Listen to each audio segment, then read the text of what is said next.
அனைவருக்கும் வணக்கம். இன்றைய யோகா பகுதியில நம்ம பார்க்கக்கூடியது வந்து ஒரு சில ஸ்ட்ரெச்சஸ் வந்து நம்ம பார்க்க போறோம். எதுக்காகன்னா, தொடைப்பகுதி வந்து கொஞ்சம் நல்லா வந்து ஸ்லிம்மா வரணும். முக்கியமா வந்து பெண்களுக்காக வந்து நம்ம பார்க்க போறோம். அது எப்படி வந்து பண்றதுன்னு நம்ம பார்க்கலாம்.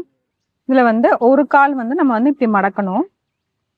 மடக்கிட்டு இந்த வந்து பாதம் வந்து இந்த பக்கம் வராம நல்லா இப்படி ஃப்ளாட்டன் பண்ணி இந்த மாதிரி வைக்க போறோம். இன்னொரு கால் வந்து இந்த மாதிரி வைக்கணும். அதாவது வந்து parallel to நம்மளோட பாடி. இந்த ஒரு கால் வந்து இப்படி வச்சுக்கலாம். இடது கால் வந்து இப்படி வைக்கலாம்.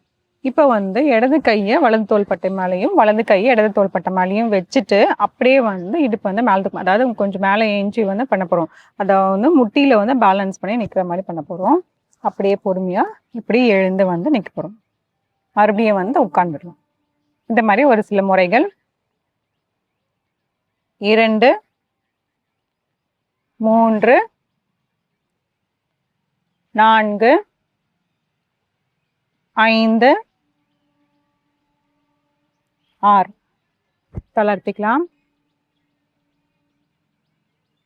இப்போ கைகளை இந்த மாதிரி தோள்பட்டையில வச்சுட்டு அப்படியே ஏஞ்சிக்க முடியல, சில பேருக்கு வந்து பேலன்ஸ் கிடைக்கல, அந்த மாதிரி இருந்துச்சுன்னா கைகளை வந்து இப்படி கீழே வச்சுக்கலாம். இந்த மாதிரி கீழே வச்சுட்டு அப்படியே வந்து இப்படி எழுந்து நின்றுக்கலாம். எழுந்து நின்று இப்படி பண்ணலாம். இப்போ இதுவும் உங்களுக்கு நமக்கு வந்து ஹைட் பத்தலைங்கிற மாதிரி இருந்துச்சுன்னா புத்தகங்களோ அந்த மாதிரி தான் வச்சுட்டு, இல்லை ஸ்டூல் சின்ன ஸ்டூல் மாதிரி அதை நான் வச்சுட்டு அது மேலே வந்து கை வச்சுட்டு அந்த மாதிரி எழுந்து பண்ணலாம்.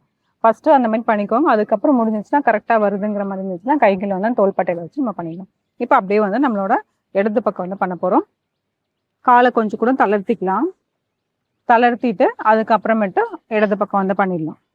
இப்போ இடது காலை வந்து இப்படி வஜ்ராசனம் போடுற மாதிரி மடிக்கிற மாதிரி மடிச்சிடணும். இந்த மாதிரி கால் வச்சா மட்டும்தான் வந்து உங்களுக்கு வந்து இந்த இடத்துல வந்து இந்த கொலுசு போகிற இடத்துல எல்லாம் வந்து வலிக்காது.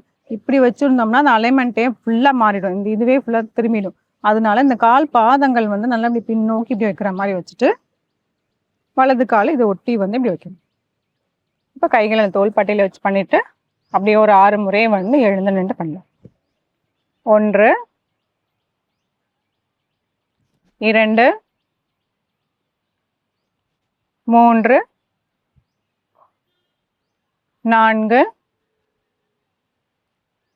5 6 தளர்த்திக்கலாம்.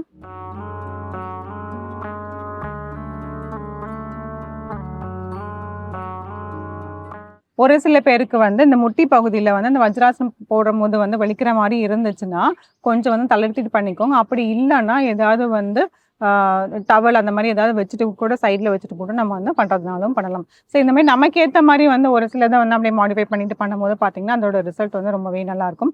இது வந்து பெண்கள் மட்டும் இல்லை, ஆண்களுமே வந்து தாராளமாக செய்யலாம். தொடைப்பகுதி யார் யாருக்கு வந்து ஸ்லிம்மாக வேணும் அப்படிங்கிற மாதிரி நினைக்கிறவங்க வந்து எல்லாருமே வந்து பண்ணலாம். ரொம்ப மூட்டு வலி பெரியவங்களாம் வந்து இதெல்லாம் வந்து பண்ண வேண்டாம். ஏன்னா மூட்டு வலி இந்த மூட்டு அறுவை சிகிச்சை இருக்கவங்களும் அவங்கள வந்து பண்ணாமல் இல்லை. மற்றவங்க எல்லாருமே வந்து தாராளமாக வந்து பண்ணலாம். இந்த பயிற்சி முயற்சி செஞ்சு பாருங்கள். மீண்டும் அடுத்த பகுதியில் சந்திக்கலாம்.